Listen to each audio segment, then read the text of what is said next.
Hello guys, कैसे हैं आप सब। आई होप आप सब ठीक होंगे। स्वागत है आप सभी का हमारे इंडियन पॉलिटी सीरीज़ के पार्ट 3 में। और आज हम पढ़ेंगे अपने कॉन्स्टिट्यूशन में लिखे स्केड्यूल्स के बारे में। जैसा कि मैंने आपको लास्ट वीडियोज़ में बताया था कि जब हमारा संविधान बना था तो उसमें टोटल 8 शेड्यूल्स थे, पर विभिन्न अमेंडमेंट्स के बाद अब हमारे प्रेजेंट में हमारे कॉन्स्टिट्यूशन में टोटल 12 स्केड्यूल्स हैं। तो आज हम सभी के बारे में एक एक करके पढ़ेंगे। तो सबसे पहले मैं आपको बताना चाहूँगी कि आखिर स्केड्यूल्स होते क्या हैं। स्केड्यूल्स वो टेबल होती है जिसमें एडिशनल इन्फॉर्मेशन होती है जो कि आर्टिकल में मेंशन नहीं की गई है। तो आइए स्टार्ट करते हैं हमारे फर्स्ट स्केड्यूल से। फर्स्ट स्केड्यूल हमें बताता है हमारे भारत के विभिन्न स्टेट्स और यूनियन टेरिटरी, उनके नाम और उनके बाउंड्रीज़ के बारे में। सेकंड स्केड्यूल हमें स्पेशल पावर और सैलरी डिटेल्स देता है। President, government of state, speaker, deputy speaker, इन सभी के स्पेशल पावर्स और सैलरी के बारे में बताता है। थर्ड स्केड्यूल हमें प्रेसिडेंट या वाइस प्रेसिडेंट या जितने भी अथॉरिटी एक्सेप्ट्स हैं उनके ओथ्स, प्रोमिसेस, अफर्मेशंस के बारे में बताता है। सेकेंड स्केड्यूल हमें राज्यसभा और एमपी के सीट एलोकेशन के बारे में बताता है।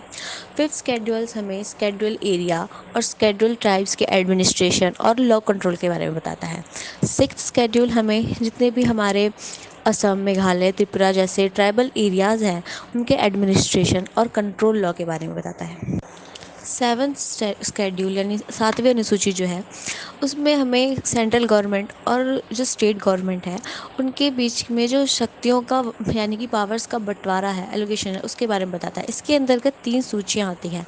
सबसे पहले आती है संघ सूची, जिसमें जो हमारी सेंट्रल गवर्नमेंट है उसकी जो भी पावर्स हैं एक स्टेट के ऊपर, उसके बारे में बताया जाता है। इसके अंदर 97 विषय आते हैं। दूसरी सूची है हमारी राज्य सूची।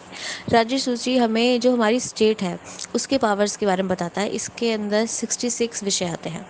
और तीसरी है समवर्ती सूची। इसमें जो सेंट्रल गवर्नमेंट है और स्टेट गवर्नमेंट है, तीनों के ही दोनों के ही मिलके पावर के बारे में बताया जाता है, जिसमें कि 47 विषय आते हैं। अगला है हमारा 8वीं अनुसूची यानी 8th स्केड्यूल। यह हमें जो हमारे संविधान में लिखी हुई 22 मान्यता प्राप्त भाषाएं हैं उनके बारे में बताता है। अगला है 9th स्केड्यूल।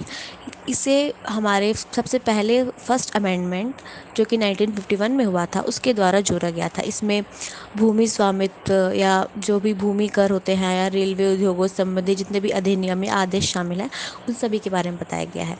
जो हमारा 10th स्केड्यूल है इसे हमारे 52nd अमेंडमेंट में 1985 में जोड़ा गया था। इसके द्वारा हमें दल बदल कानून से जो अयोग्यता होती है एमपी या एमएलएस की, उसके बारे में बताया जाता है। और सबसे इम्पॉर्टेंट 11th स्केड्यूल जो कि 73rd कॉन्स्टिट्यूशनल अमेंडमेंट में 1992 में जोड़ा गया था। इसमें हमें जो हमारे जितने भी रूरल एरियाज़ हैं उसके पंचायती राज के बारे में बताया जाता है।